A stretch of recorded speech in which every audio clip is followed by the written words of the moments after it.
오늘 저희가 보는 예레미야 31장의 말씀들, 뭐 30장도 그렇고요, 31장도 그렇고요.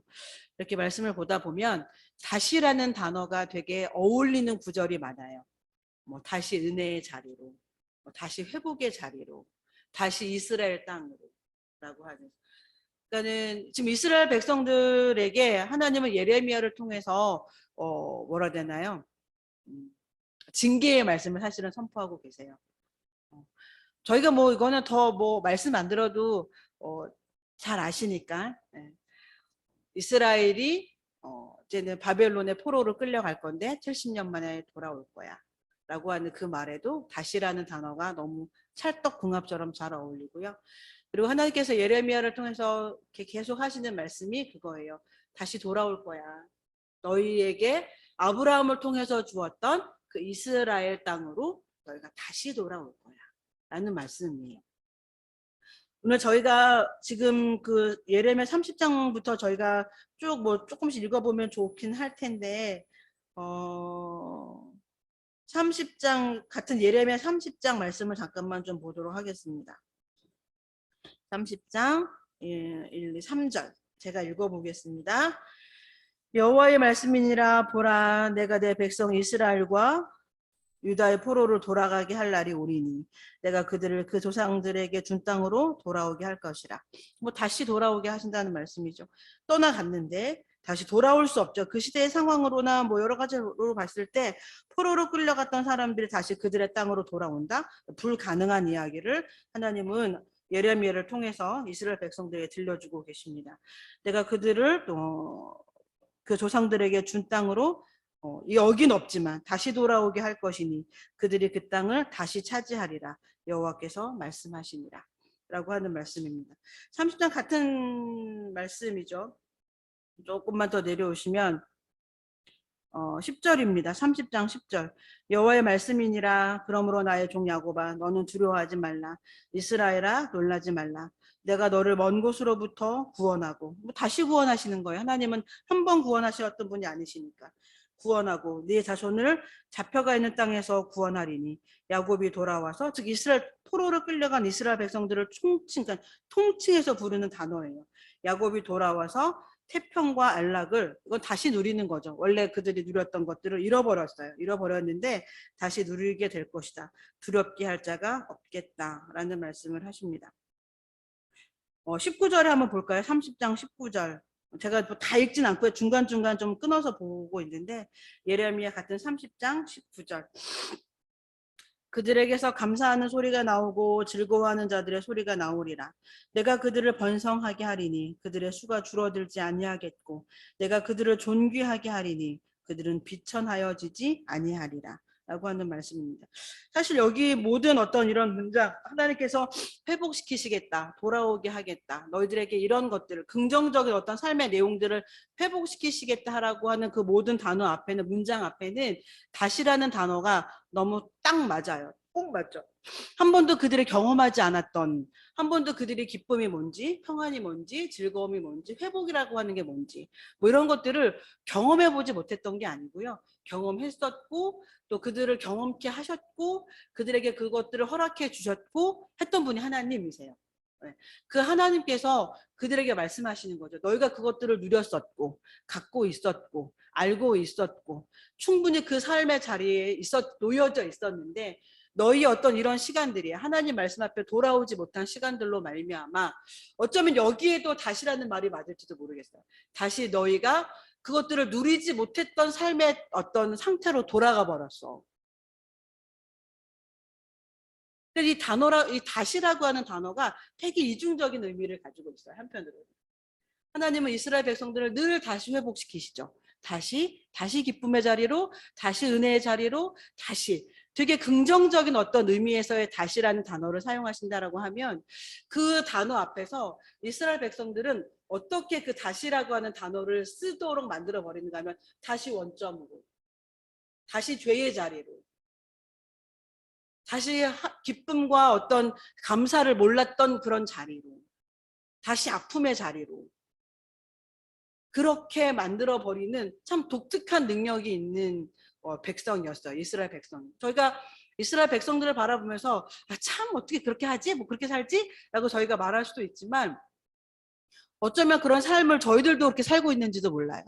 하나님이 이미 저희들에게 주셨던 놀라운 은혜, 놀라운 기쁨, 놀라운 평강, 그런 정말로 그 놀라운 어떤 삶의 내용의 자리를 하나님이 늘 주셨었는데 그 다시의 자리, 그 놀라운 다시 주셨던 은혜의 자리를 다시 원점으로, 다시 죄의 자리로, 다시 그보다 못한 자리로 돌아가 버리는 그런 어떤 재주가 긍정적이진 않죠.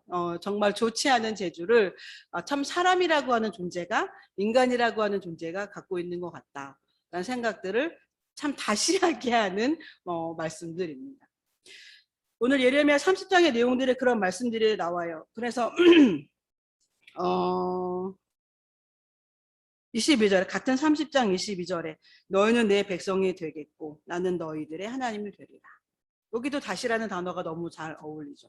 하나님의 백성이 아닌 존재들처럼, 죄인들처럼 포로로 바벨론 땅으로 끌려가는 그 처참하고 비참한 상황 가운데 놓여져 있어서 저들이 하나님의 백성이야?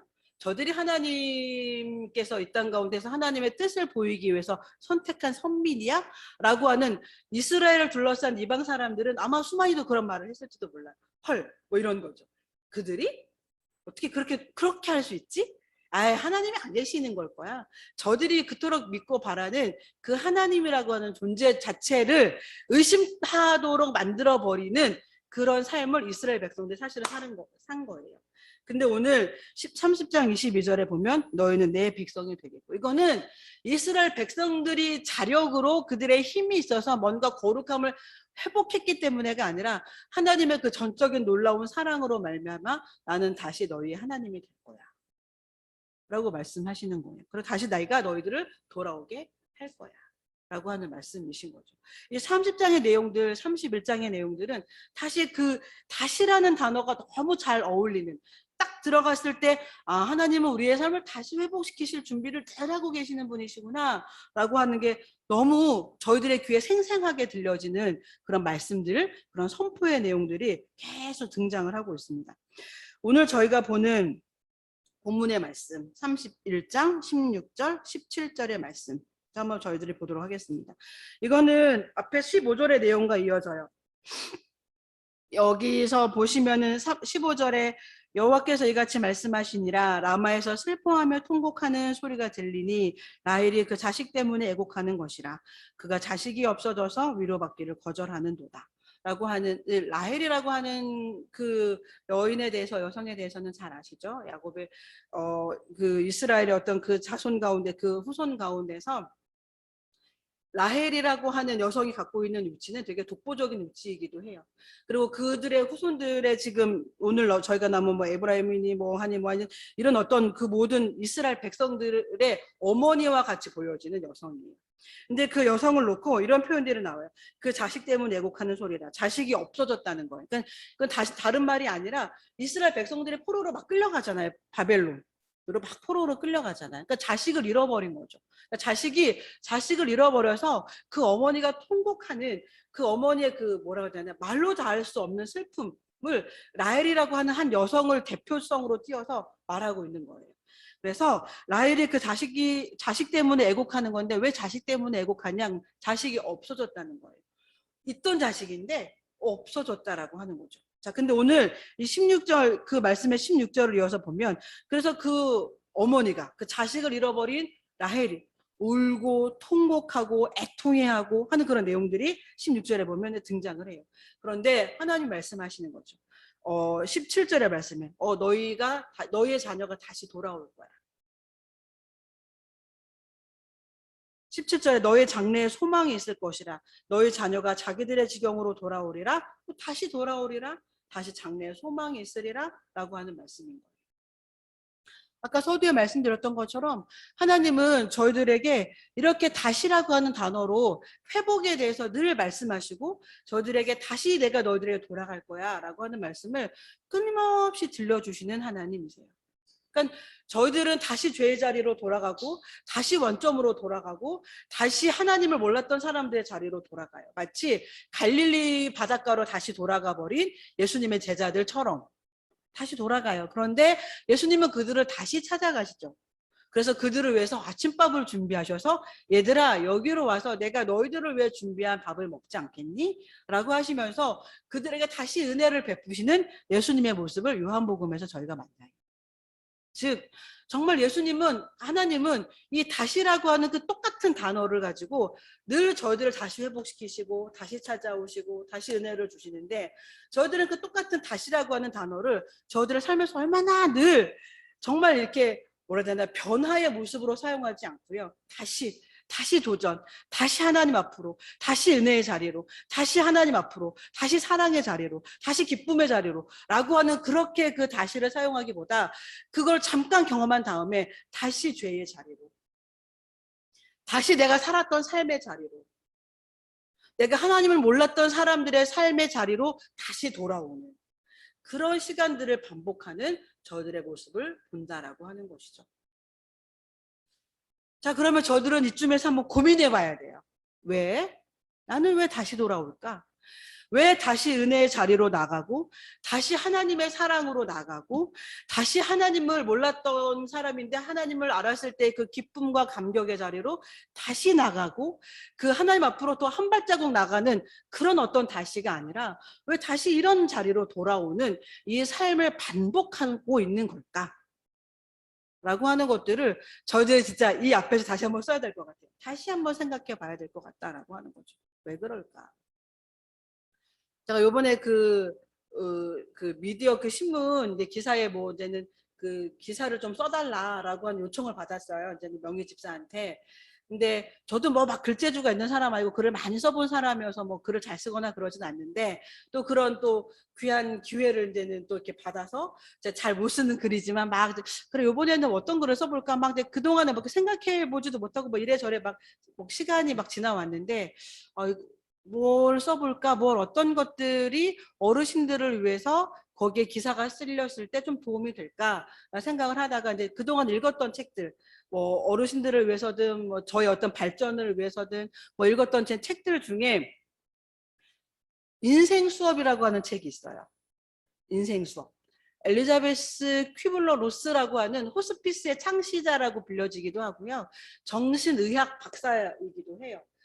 그런데 그런 분인데, 그분이 이제 지금은 돌아가셨는데 되게 많은 죽음을 앞둔 환자들을 만나요. 그러니까 뭐 그분은 이제 정신의학과 박사고 이제 그런 선생님이다 보니까 그런 문제를, 내면적인 정신적인 문제들을 갖고 있는 분들을 많이 만나기도 했는데, 특별히 어떤 분들을 만났는가 하면 육체적인 질병으로 인해서 죽음을 앞둔 그런 분들을 만나요. 그분을 뭐 수술하고 뭐 이렇게 하기 위해서가 아니라 아까 말씀드렸던 것처럼 호스피스 운동의 창시자로 불려진다 그랬잖아요. 그러니까 어떤 그런 삶에 놓여져 있는데 그 어떤 내가 육체의 질병이 생겨서 죽음을 앞두고 있는 그분들과 만나서 그분들의 삶에 대해서 듣고 그분들이 그 삶을 잘 마무리할 수 있도록 돕는 그런 어떤 일들을 그분들을 만나서 하게 돼요. 정신의학과 박사다 보니까. 그러면서 이 삶의 어떤 마무리를 어떻게 하면 잘 할 수 있을까? 저 고통과 통증 가운데 있는 저분들의 어떤 삶이 어떻게 하면 사람으로서 존엄하게 마무리될 수 있도록 정신의학을 하고 있는 나는 어떤 도움을 좀 줄 수 있을까? 이분들이 막 수술을 하거나 뭘 어떻게 하거나 할 수 있지도 못하고 그게 불가능한 분들을 만나고 있는 상황이었거든요. 그러다 보니 그분들의 한 500여 명 이상의 그분들을 만나요. 거기서 수많은 어떤 어떤 결과들을 얻었겠죠. 그분들을 만나면서.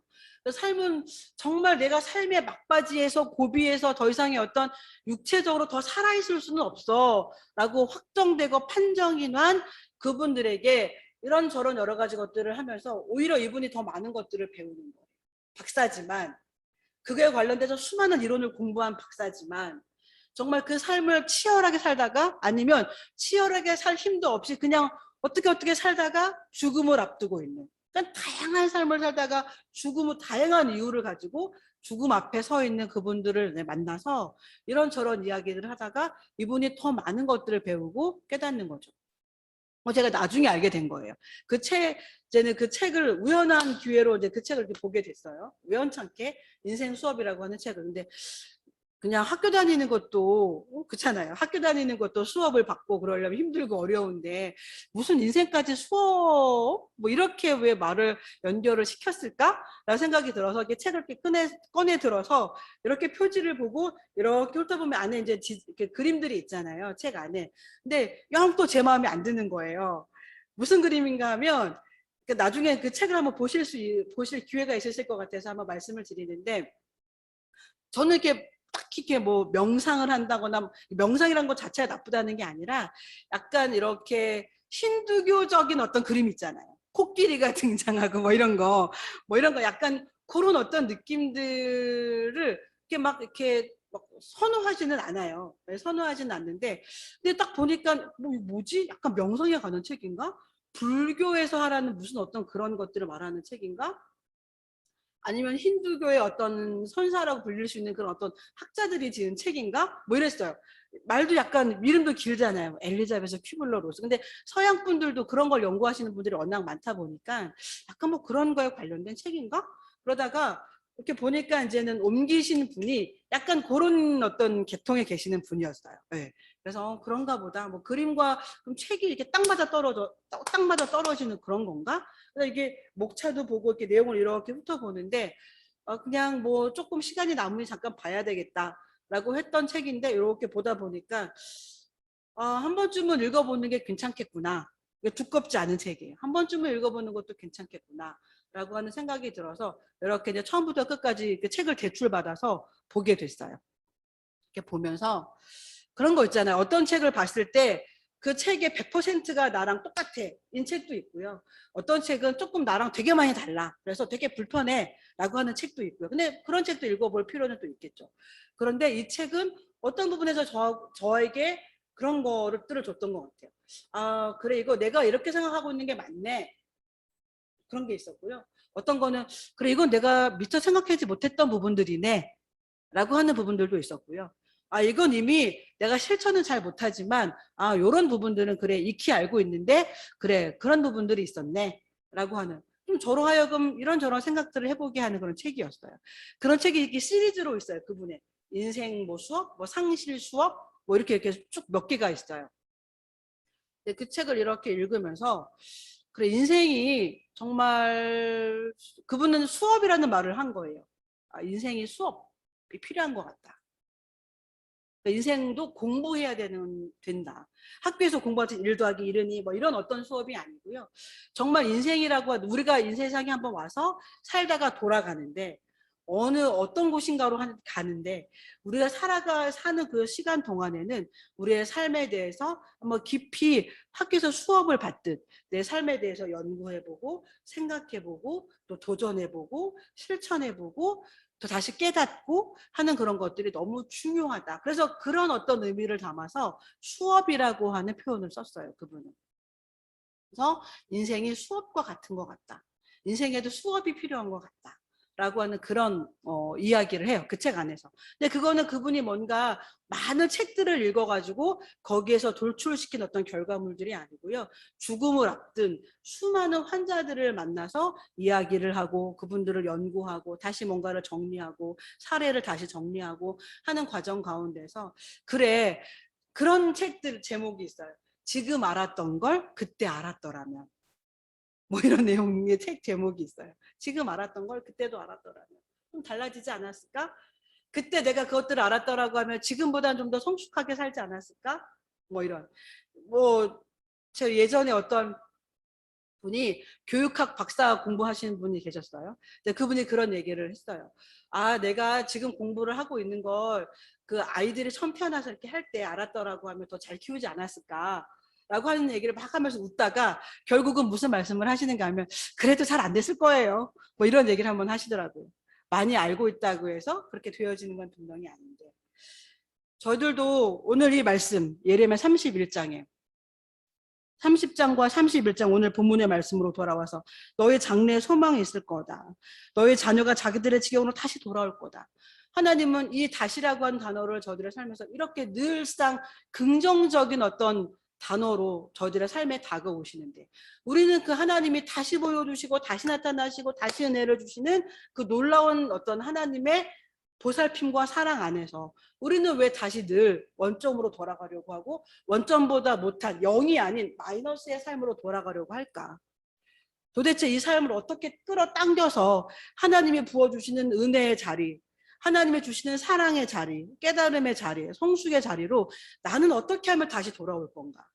라고 했을 때 지금 말씀드렸던 엘리자베스 퀴블러 로스의 그 인생 수업이라고 하는 그 단어를 저희들의 삶에 조금 적용해 봤으면 좋겠어요.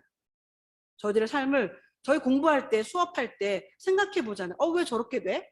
적어도 그 수업을 제대로 받아서 내가 뭐 전교 1등, 반 1등은 아니더라도 내가 이거를 제대로 좀 졸업하겠어, 제대로 이수하겠어 라고 한다라고 하면 생각해요. 골똘히 생각해보고 그리고 뭔가 점수를 나는 A 플러스를 받고 싶어, A를 받고 싶어, 나 장학금을 받고 싶어 뭐 이런다라고 하면 그거에 맞는 또 골똘히 연구하죠. 그거에 맞는 자료도 찾아요.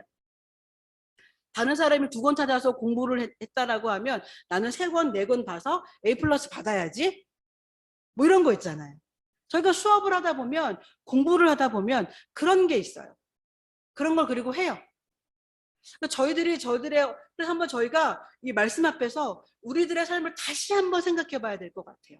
나는 하나님 앞에서 말씀드린 것처럼 내 인생을 어떤 수업을 받는다라고 했을 때 내 삶에 대해서 열정이 있는가? 더 잘 살고 싶은, 제가 지지난주인가 말씀드렸죠. 돈이 많아서의 잘 사는 게 아니라 나는 내 삶을 정말 잘 살고 싶은가? 라고 하는 어떤 욕심? 열정? 혹시 그런 거 있으신가요? 그냥 좀 살다가 조금 돈을 좀 벌면 좋고, 돈을 좀 벌려면 어떻게 해야 될까? 아닌 말로 돈을 벌려고 해도 공부를 해야 되고요. 돈을 벌려고 해도 머리를 막 싸매요. 어떻게 해야 수익이 생기지? 어떻게 수익 구조가 돌아갈 수 있지? 뭐 어떻게 해야 되지? 뭐 이런 거 되게 연구해야 돼요. 뭐 적당히 돈을 벌다가 그냥 하면 되지.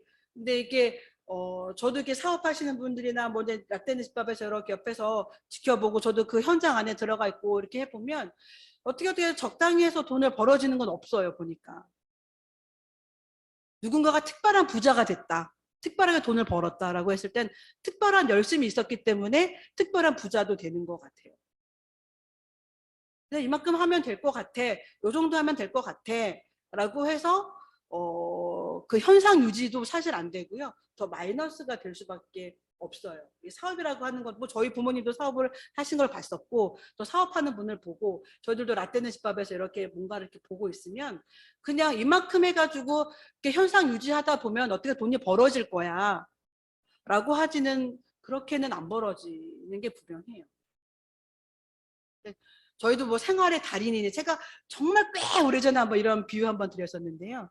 그 삶의 달인이 된 분들 있잖아요. 저번에도 보니까 뭐 양말 뭐 이렇게 뭐 집게로 찝는 거 한번 손전 한번 봤는데 다른 분이 1시간 동안 그 양말 이렇게 2개 한 세트 해가지고 쌍으로 해가지고 집게 이렇게 딱 클립 물려놓는 거 있잖아요. 그거 공장에서 일하시는 분 얘기가 나오는 거예요. 근데 어떤 분이 1시간 동안 하면 한 예를 들어 뭐 한 100개 한다고 해보죠. 근데 그분은 같은 1시간에 500개인가 한 몇 배를 해요. 근데 손이 정말 자동이에요. 막 이렇게 자동으로 막 가는 거예요. 그래서 야 대단하다 그런 생각을 했거든요. 근데 생각해 보세요.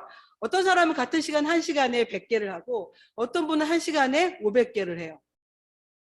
그러면 그게 우연히 그렇게 이분은 100개를 그냥 하다 보면 습관적으로 100개는 할 수 있어요. 습관이 한 10년 동안 그걸 했다고 해보죠. 그러면 그냥 습관으로라도 100개는 할 수 있을 거예요. 근데 이분이 예를 들면 1시간 동안 500개를 한다 라고 했을 때는 이분은 이거에 대해서 뭐 한 거예요? 연구한 거예요. 수업한 거예요. 쉽게 말하면 공부한 거예요. 어떻게 해야 조금 더 이거를 잘할 수 있지? 잘하고 싶은 욕심? 그죠? 자, 욕심이 없으면 일단 이거는 못해요. 잘해야 되겠다. 내가 이거 잘해서 누구 좋으라고 잘해야 될까? 뭐 이러면 내가 이거 1시간에 500개 해가지고 돈을 벌어. 그러면 그거 다 사장님 좋은 거네. 나하고는 뭐 상관이 없고 관계가 없는 거네. 라고 하면 누가 열심을 내고 누가 열정을 내겠어요. 네. 그러니까 이분은 그러면 사장이 탐내는 사람이 되는 거예요. 그러니까 다 잘라도 이 사람은 못 잘라. 왜? 이 사람이 어디 가면 안 되는 사람이잖아요. 근데 이 사장이 이 사람을 탐내도록 만들려고 한다면 이거는 그냥 10년을 습관처럼 해서는 안 되고요. 연구하고 고민하고 해보고 이런 그런 노하우들이 축적이 돼서 1시간 안에 500개를 하는 거죠. 쉽게 말하면. 1시간에 500개를 더 넘게 했는지 어떤지 잘 모르겠지만 예를 드는 거예요. 500개를 한다라고 하는 건 이거를 잘해야 되겠다, 잘해봐야 되겠다라고 하는 욕심이 있을 때 가능하고요. 그 욕심과 함께 그럼 어떻게 이걸 잘할 수 있지? 라고 연구해야 500개의 결과물이 나오는 거예요. 인생의 수업도 그렇다는 거죠. 우리가 다시 0이 아니라 마이너스로 돌아가고 마이너스 1, 2, 3 계속 떨어지는 정말 그런 삶이 아니라 살다 보면 마이너스가 될 때도 있고 0이 될 때도 있고 올라갈 때도 있어요. 뭐 그런 것들은 그냥 살다 보면 주기적으로 있을 수 있는 일이지만 저희가 저희 어떤 살아오는 신앙의 어떤 삶을 자리들을 모습을 이렇게 어느 날 다시 한번 생각해 보셨을 때 시간을 갖고 다시 한번 이렇게 들여다 보셨을 때 내 삶은 어떠한가? 나는 왜 하나님이 주시는 그 은혜의 자리, 다시 주시는 은혜의 자리, 다시 베푸시는 어떤 그런 놀라운 회복의 자리에서 다시 나는 이렇게 예전의 모습으로 자꾸 돌아갈까? 습관처럼 반복해서 돌아갈까? 라고 했을 때 저희가 다시 생각해 봐야 되는 거다라고 다시 생각해 보자라고 하는 그런 취지를 가지고 오늘 말씀을 전하는 거예요. 왜 다시 돌아갈까? 다시 돌아가지 않으려고 하면 어떻게 해야 될까? 그죠? 왜 다시 돌아갈까? 좀 다시 돌아가고 싶지 않은데 다시 돌아가고 싶지 않은 마음이 있어야 돼요. 일단 그런 것 같아요. 다시 돌아가면 안 되겠는데 다시 돌아갔을 때 그 삶이 하나님께 붙들려 있을 때의 삶보다 더 좋아? 더 의미 있어? 더 가치 있어? 더 나를 행복하게 했어? 적어도 저 여러분들이 하나님을 아는 존재들이라고 하면 그러지는 않을 거예요. 마치 예수님께서 갈릴리 바닷가로 돌아와서 다시 물고기를 잡고 있는 그 제자들을 찾아갔을 때 제가 언제 한번 설교했던 것처럼 예수님을 만난 다시 갈릴리 바닷가로 돌아와서 막 고기를 잡고 있는 그 제자들이 그들의 삶의 자리로 다시 들어오신 예수님 앞에서 그들이 침묵하고 있을 때 그들의 마음에서 겪고 있었을 불편함, 갈등, 죄송함, 뭐 송구스러운 마음들 뭐 이런 것들 그런 것들이 있었을 거 아니에요. 나 왜 다시 돌아왔지? 나 왜 그 자리에서 예수님을 만났을 때 예수님과 함께 다녔을 때 그때 그 감격과 기쁨과 감사함과 때로 책망을 받아도 내가 다시 예수님의 제자로서 내 삶을 살아가야 되겠어 라고 꿈꿨던 그 삶을 버려두고 나는 왜 다시 이 자리로 돌아왔지? 라고 하면서 그 마음 가운데 되게 불편한 어떤 마음들이 있지 않았겠어요? 예수님 앞에서 그들이 얼마나 불편했겠어요. 예수님 빨리 떠나가시지 뭐 이런 어떤 불편함이 아니었을 거예요. 그거는 예수님의 사람으로 제자로서 사도로서 다시 살 수 있도록 원동력을 주는 되게 멋진 불편함이었을 거예요. 그래 내가 다시 돌아와서 물고기를 잡고 있지만 나는 더 편하지 않았어. 내가 다시 돌아왔지만 이 자리 되게 불편했고 이 자리 별제 편하지 않았고 평안하지 않았어. 지금 예수님이 내 눈앞에 계셔서 나 되게 불편하지만 되게 어렵지만 되게 뭐 면목 없지만 송구스럽지만 나 부활하신 예수님 그래 예수님 정말 살아계신 분이고 예수님 이 땅 가운데 오신 어떤 목적과 이유가 다시 한번 그들의 선명하게 드러났고 그리고 그 이후로 그들의 삶은 복음을 위한 삶으로 돌아갔죠. 그런 거예요. 어떤 면에서 내가 예수님 앞에 하나님 앞에 다시 돌아와서 다시 은혜의 자리로 다시 하나님의 어떤 베푸시는 회복의 자리로 돌아가려고 할 때 우리는 뭔가 불편한 감정이 생길 수도 있어요. 되게 불편하고 이거 뭐지? 익숙하지 않은데 뭐 그런 것들이 생길 수 있어요. 그런데 다시 한번 생각해 보죠. 우리가 다시 하나님을 몰랐던 자리, 은혜의 자리가 아닌 내가 살고 싶은 삶의 자리로 돌아갔을 때 그때가 아닌 다시 한 은혜의 자리로 다시 하나님의 말씀의 자리로 돌아오려고 한다고 하면 이게 왜 계속 다시 예전의 모습으로 돌아갈까라고 했을 때 우리는 생각해 봐야 된다라고 하는 거죠. 어떻게 하면 돌아가지 않을까? 라고 했을 때 아까 말씀드린 것처럼 우리는 우리들의 삶에 대해서 좀 골똘히 깊게 들여다보는 그런 자세와 태도가 필요한 것 같아요.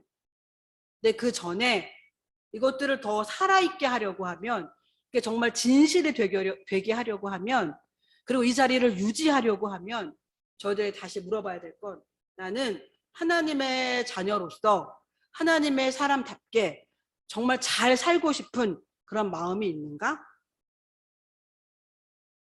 그런 열정이 있는가? 물어보셔야 될 것 같아요.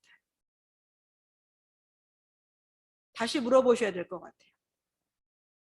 나는 내 삶을 하나님의 자녀로서 잘 살고 싶은 마음이 있는가? 욕심이 있는가? 욕심이 다 나쁜 건 아니잖아요. 이런 욕심 되게 좋잖아요. 내가 어떻게 하면, 아까 제가 드렸던 그 그 비유처럼, 내가 어떻게 하면 이 시간 내에 더 많이 할 수 있을까? 더 잘할 수 있을까? 그런 것처럼. 내가 이 삶의 한정된 시간을 살다가 하나님께로 가는데, 나는 어떻게 하면 하나님의 자녀로서 더 잘 살 수 있을까? 이거는 다시 한번 생각을 버리셔야 돼요.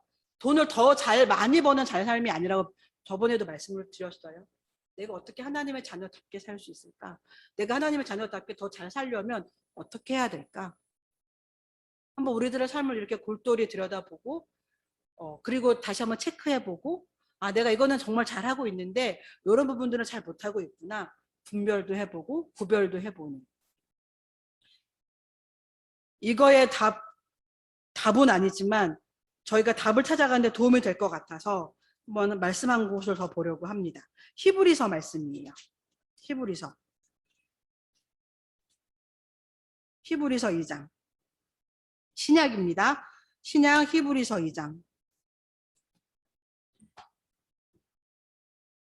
다시 은혜의 자리로, 다시 내가 생각했고 내가 좋아, 내가 멋져 라고 생각했던, 근데 하나님과 알고 보니 관계 없었던 그런 삶의 자리로 자꾸 돌아가려고 하고 다시 돌아가려고 하는 우리들의 삶을 붙잡아서 하나님 앞에 다시 은혜의 자리로, 다시 하나님께서 베푸시는 회복의 자리로 돌아가려고 할 때, 저 여러분들이 우리들의 인생을 어떻게 바라봐야 되고 어떤 자세를 가져야 할까라고 했을 때 히브리서 2장의 말씀입니다.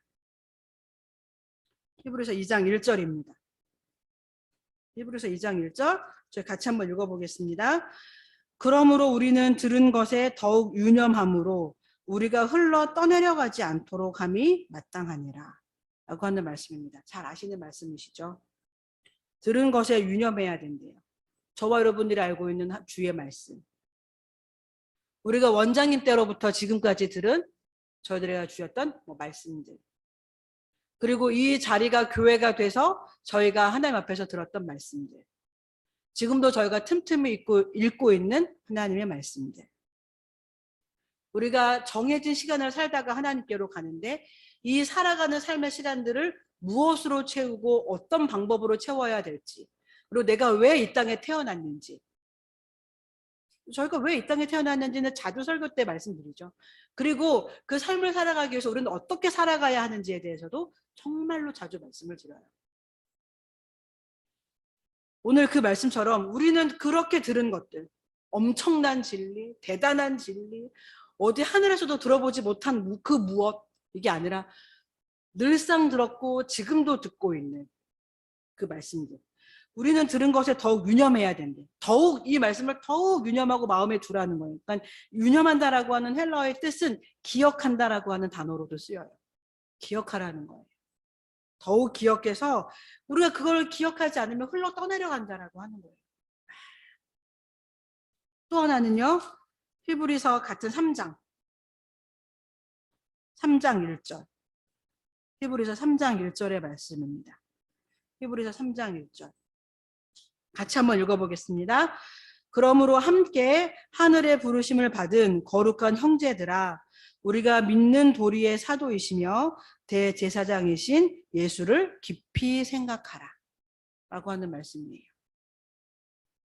우리가 들은 것들을 유념하고 우리의 삶의 사도이시고 대제사장이신 예수님을 깊이 생각하라 라고 하는 말씀이 나오고 있습니다. 어쩌면 요사이 책을 언젠가부터 이렇게 책을 시중에 나가서 책을 이렇게 보다 보면 조금 요사이 재밌는 트렌드 중에 하나가 뭔가 하면 저희가 이미 익숙하게 알고 있는 단어들을 다시 한번 되짚어 보기예요. 뭐 예를 들면 용기, 뭐 씩씩함, 이미 기독교에서는 이미 나와 있는 단어이기도 책이기도 한데 게으름, 여러 가지 그건 다 신앙서적은 아니에요. 게으름이라고 하는 책은 목사님이 쓰신 신앙서적인데 그 외에 등장하고 있는 수많은 책들은 일반의 어떤 작가들이 쓴 책이에요. 근데 그런 책들의 특징들 중에 하나가 이미 저희가 알고 있는 단어들을 다시 한번 되새겨 보게 하는 그런 책들이 꽤 있어요. 용기라는 단어가 난 이렇게 알고 있었는데 이렇게도 볼 수 있네. 뭐 이런 거. 사랑이라는 단어가 이렇게도 보여줄 수 있네. 예를 들면 뭐 자존감이라고 하는 것들이 나는 이렇게 생각했는데 이렇게도 볼 수 있네. 아니면은 불평이라고 하는 단어가 이럴 수도 있는데 이런 각도에서 본다라고 하면 되게 긍정적이네. 되게 그런 이미 저희가 알고 있는 단어들, 긍정적으로만 알고 있던 단어들, 부정적으로만 알고 있던 단어들, 그냥 이미 익숙해서 생각해 보지도 않았던 단어들, 이런 것들을 다시 이렇게 되짚어가면서 설명하고 이렇게 있는 책들이 꽤 있어요. 그러면서 저희들에게 새로운 깨달음을 줘요. 이렇게 생각해 볼 수도 있구나. 이거를 이렇게 해석해 볼 수도 있구나. 라고 하는 그런 도전들을 줘요. 저희는 하나님 앞에서 어떻게 살고 싶으실까요? 저도 가끔 생각해봐요. 제가 목사라고 하는 게 평생 가지는 못하거든요. 정년 퇴직이라는 게 있어요, 목사도. 네, 그래서 뭐 예를 들면 어느 때까지 하고 나면 목사의 자리에서 뭐 내려온다? 되게 높은 자리에서 내려온다는 건 아니지만 목사라는 자리에서 떠나게 될 거예요. 물론 저를 알았던 분들은 목사님 할 수도 있겠죠. 근데 이미 저는 그때는 목사는 아닐 거예요. 목사라고 하는 일이 하는 특징들이 있잖아요. 목양을 하고 성도들 하고 성경 공부를 하고 뭐 어쩌고 예배를 뭐 설교를 하고 뭐 이런 게 목사가 하는 일들이에요. 근데 그 일을 언젠가 떠나는 날이 올 거 아니에요? 그죠? 장로라는 자리에서, 목사라는 자리에서, 뭐라는 자리에서. 근데 목사라고 하는 자리는 이게 어느 정도 기간이 정말 정해져 있어요. 그래서 이제 은퇴 목사 뭐 이런 말은 있지만 뭐 은퇴 사장이라는 말 없잖아요. 은퇴 목사라는 말도 사실은 뭐 조금은 어폐가 있어요. 근데 목사의 직임을 그 직책을 떠나는 거죠. 일을 떠나는 거죠. 그 다음에 저는 뭐를 하는 사람입니까? 뭐 이런 생각 가끔 해보는데 또 그때를 위해서 지금 또 나는 뭘 준비해야 될까? 뭐라는 생각도 해보고요. 생각을 한다는 거예요. 나의 삶에 대해서. 앞으로 내가 살아갈 삶에 대해서. 그럼 난 지금 어떻게 준비를 하고 뭘 준비하고 어떤 경험을 더 쌓으면 좋을까? 그러면 그거는 단순히 미래를 위한 준비만이 아니고요. 지금 목사로서의 삶을 더 잘 해가기 위한 준비가 동시에 되기도 해요. 지금 내가 뭔가를 준비해서 미래를 준비한다고 해서 미래에만 도움이 되는 게 아니고요. 지금도 같이 동일하게 도움이 되는 준비들이다라고 하는 거죠. 여러분들이 지금 뭐 이제 휴가에 접어드시는 분들도 있고요. 뭐 휴가를 신청해서 2박 3일이든 뭐 1박 2일이든 뭐 며칠이든 이렇게 시간을 갖게 되시는 분들도 있으신 걸로 알고 있어요. 아니면 또 시간을 또 저희들에 한번 내서라도 저희들의 삶에 대해서 한번 이렇게 들여다보는 시간들을 좀 가지셨으면 좋겠어요. 2021년하고도 이제 반이 지나갔잖아요, 벌써. 앞으로 내 삶은 어떻게 살아질 건가? 어떻게 살기를 나는 소망하고 기대하는가? 난 다시 지금 물론 여전히도 하나님의 은혜의 자리에 다들 계시겠지만 지금 내가 있는 이 하나님이 베푸신 은혜의 자리, 회복의 자리에서 나는 정말 더 하나님 앞에서 성장하고 성숙하고 그런 삶을 살기를 나는 열망하고 있는가? 원하고 있는가? 그런 삶을 욕심내고 있는가? 한번 들여다보셨으면 좋겠어요. 그렇다라고 하면 그런 열심과 열정과 욕심이 있다라고 하면 나는 그 욕심을 지금 내 삶의 자리에서 어떠한 모습으로 적용해야 하는 걸까? 다 교회 오셔서 기도만 해라. 다 오셔서 뭐 목사가 되라, 전도사가 되라 이런 시기는 아니잖아요. 그거가 정답이 아닌 거잖아요. 내가 직장인이라면, 내가 아버지라면, 내가 어머니라면. 그렇다라고 하면 나는 지금 내 삶의 자리에서 그 놀라운 하나님의 은혜를 받고 살아가는 사람들로서 나는 이 은혜를 내 삶에서 어떻게 적용하는 게 잘 사는 걸까? 라고 하는 것들을 깊이 수업하듯이 골똘히 생각해보고 실천해보고 적용해보고 실패했으면 다시 이걸 어떻게 하면 잘할 수 있을까 해보고 어떤 그런 삶의 어떤 모습들이 저희들 안에 뭐가 되나요? 없다면 다시 회복되어지고 있다면 더 강화시켜가면 좋겠다라고 하는 바람들을 오늘 말씀을 통해서 한번 전해봅니다. 이 놀라운 하나님의 은혜가 이스라엘 백성들에게 있었고 지금도 있어요. 저희들 삶에도 지금도 있고 앞으로도 있겠죠. 여호와께서 이와 같이 말씀하시니라 내 울음소리와 내 눈물을 멈추어라. 내일의 삭슬을 받을 것인즉 그들이 그의 대적의 땅에서 돌아오리라. 여호와의 말씀이니라. 너의 장래에 소망이 있을 것이라. 너의 자녀가 자기들의 지경으로 돌아오리라. 여호와의 말씀이니라. 이 놀라운 다시 회복의 은혜를 베푸시는 그 하나님의 은혜를 받고 살아가는 저와 여러분들이 정말 이 은혜가 실자라고 믿으신다면 그리고 나는 이 은혜에 정말 이렇게 응답하며 보답하며 사는 삶이 정말 잘 사는 삶이라고 생각해. 난 그래서 그런 삶을 더 잘 살아보고 싶어 라고 하는 욕심이 있으시다면 그러면 내가 다시 예전의 모습으로 돌아가지 않고 다시 한 걸음 더 하나님께 나아가려고 하면 나는 지금 무엇부터 시작해야 하는가 라고 하는 것들을 좀 깊이 생각해 보는 시간들이 되셨으면 좋겠습니다. 들려지는 대로 다 따라가지 마시고 이미 들은 하나님의 음성, 이미 알고 있는 주의 말씀, 이미 받은 하나님의 은혜, 그 감격과 기쁨과 감사를 좀 다시 회복하셨으면 좋겠고요. 그리고 이 은혜의 자리에서 나는 내 삶을 다시 어떻게 꾸려가야 될 건가 라고 하는 것들을 말씀 가운데서 예수님을 깊이 생각하시면서 다시 한번 저희들의 삶이 지금보다는 더 성숙해져 가고 성장해 가고 근데 그거는 어려워 답답해가 아니라 그것만큼 기쁨의 폭도 넓어지고요. 감사의 폭도 넓어지고요. 기쁨의 깊이도 깊어지고요. 감사의 깊이도 깊어져요. 우리가 이것들을 좀 경험해 봤으면 좋겠어요. 딱 요만큼만 기뻐하고 요만큼만 감사하는 이게 아니라 다시 우리들의 삶이 바뀔 때 기쁨도 감사도 다시 넓어지고 다시 확장된 감사와 기쁨이 있다라고 하는 걸 저 여러분들이 좀 기억하셨으면 좋겠습니다. 그래서 저는 저번에 그걸 선전인데 잠깐 보면서 그 사장님이 아우 이 사람은 다른 데 못 보내죠 뭐 이랬어요. 1시간에 양말 모고 다른 사람보다 몇 배 하는 그 직원을 놓고 이 사람은 다른 데 가면 안 된다 그랬어요. 그거 보면서 저는 그 잠깐의 선전을 보면서 그래 저런 사람 돼봐야 되겠다. 저런 사람 간대 잘 가. 나 너보다 더 좋은 사람 뽑으려고 이런 게 아니라 가면 안 돼요. 어디 가시려고 그래요. 뭐 저기 조금 월급이 모자라세요. 제가 더 드릴게요. 뭐 이런 것처럼 정말 내가 있는 그 자리에서 욕심낼 만한 사람, 탐낼 만한 사람 그런 사람 돼봐야 되지 않을까. 그러겠다 라는 생각들이 들었어요.